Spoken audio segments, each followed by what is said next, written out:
लग सुमरा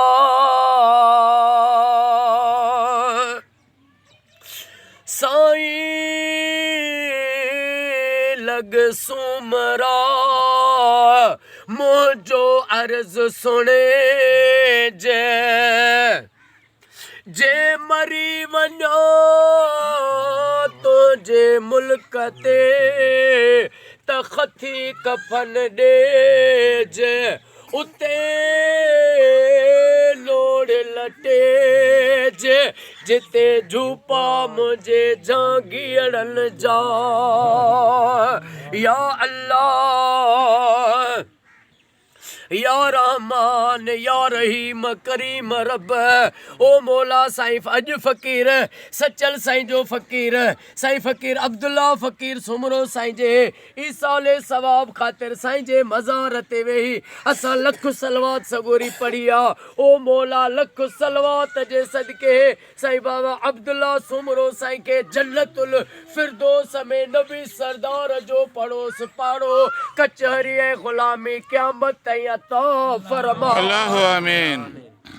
अॼु को साईं ग़ुलाम हुसैन सुमरो साईं जो ख़ैर डॉक्टर सजाद अली सुमरो साईं जो ख़ैर शाहिद साईं सुमरो साईं जो ख़ैर पंहिंजी बारगाह में उहद जबल जेॾो लिखण क़बूल फरमा अल्लाहु आमीन। ओ मौला साईं ग़ुलाम हुसैन सुमरो साईं जा ऐं बाबा अली बख्श सुमरो साईं जा क़यामत ताईं वेड़ा वसंदा रहनि हिननि जा बच्चा घर अमड़ियूं न्याणियूं क़यामत ताईं आबाद फरमा अल्लाहु आमीन। ओ मौला हिननि जे रोज़ी रिज़्क़ में इज़्ज़त में बरकतूं अता फरमा अल्लाहु आमीन। रब जेके भी सुमरा हिन दुआ में हथ खयूं वेठा आहिनि इमाम हुसैन जी नंढड़ी न्याणी अम्मा मासूम बीबी सकीना जो वास्तो थी सभिनी ते जेके बीमारियूं मुश्किलातूं उहे सभु दूर फरमा अल्लाहु आमीन।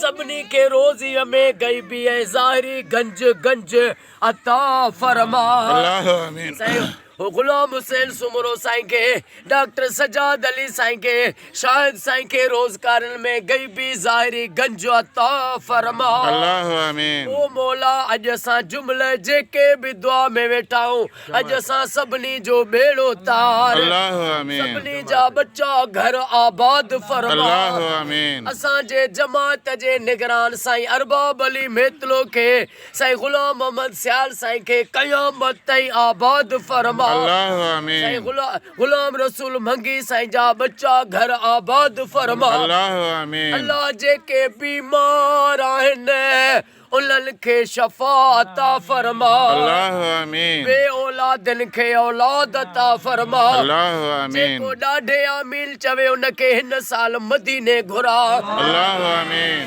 ओ मौला जल जे दिलनि में जेके भी जायज़ तमन्नाऊं आहिनि उहे पूरियूं फरमा अल्लाहु आमीन। महबूब जी सारी उम्मत के कुरान फिरके वारत खां मना थो करे आका जी उम्मत के फिरके वारत खां क़यामत ताईं निजात अता फरमा अल्लाहु आमीन। सॼी सिंध में सॼे पाकिस्तान में सऊदीअ में ईरान में इराक में शाम में फ़लस्तीन में मिस्र में घर घर में लख सलवातूं महबूब जूं पढ़ियूं वञनि इहा दुआ क़बूल फरमा अल्लाहु आमीन। जे साईं बाबा ग़ुलाम हुसैन साईं के डॉक्टर सजाद साईं के जे भी दुआउनि जे लाइ चयो उन्हनि जा बेड़ा पार फरमा अल्लाहु आमीन। इन्नल्लाह व मलाइकतहू युसल्लूना अलल नबी हक नबी या रसूलुल्लाह या अय्युहल्लज़ीना आमनू सल्लु अलैहि वसल्लिमू तस्लीमा